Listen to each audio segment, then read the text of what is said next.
us. And it's especially difficult for the families. The Navy tells NBC News that on Sunday it detected an audio anomaly that, while not definitive, appeared consistent with an implosion or an explosion about the time the sub lost communication during the dive. On Thursday, a Canadian team using a remotely operated vehicle, an ROV, discovered two debris fields roughly 1,600 feet from the site of the Titanic. Essentially, we found 5 different major pieces of debris that told us that it was the remains of the Titan. The doomed mini-sub rests at a depth of more than 2.5 miles, where the pressure is hundreds of times greater than it is on the surface. It's one Empire State Building made of lead sitting on top of you at that level. Overnight on CNN, Titanic director James Cameron, himself a deep-sea diving record breaker, criticized the OceanGate sub's carbon fiber composite design. The collective we didn't remember the lesson of Titanic. These guys at OceanGate didn't, because the arrogance and the hubris that sent that ship to its doom is exactly the same thing that sent those people in that sub to their fate. One of the men on board, Stockton Rush, the founder of OceanGate, which operated the sub, addressed those concerns last year. I've broken some rules to make this. I think I've broken them with logic and good engineering behind me. The carbon fiber and titanium, there's a rule you don't do that. Well, I did. He was trying to push the technology forward to make larger submarines to go deeper, so he was taking risks.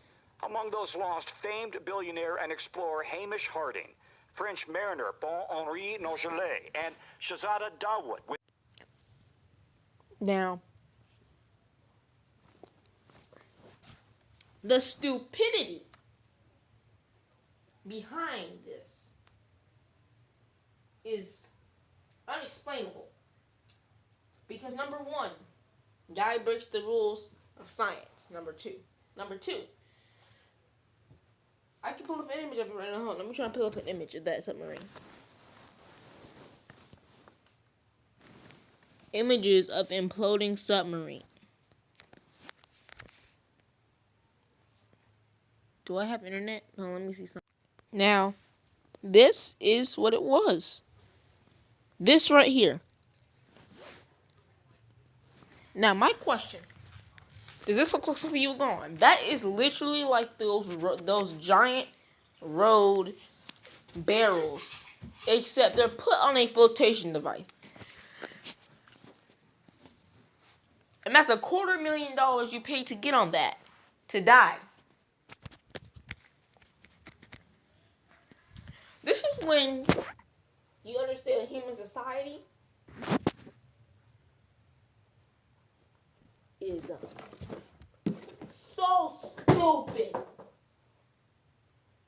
It's so stupid. They're willing to break laws. And the crazy thing is, though, that thing was controlled by a video game controller. A video game controller. What? It just don't make sense. It don't make sense. Why people do this? But people are dumb. So, if this video just let you know, don't be like people like this, because I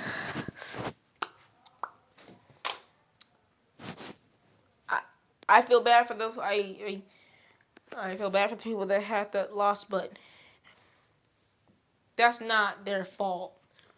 That's just the fault of not understanding that a submarine with a video game controller thinks it's safe. Just RIP. Yeah, bye.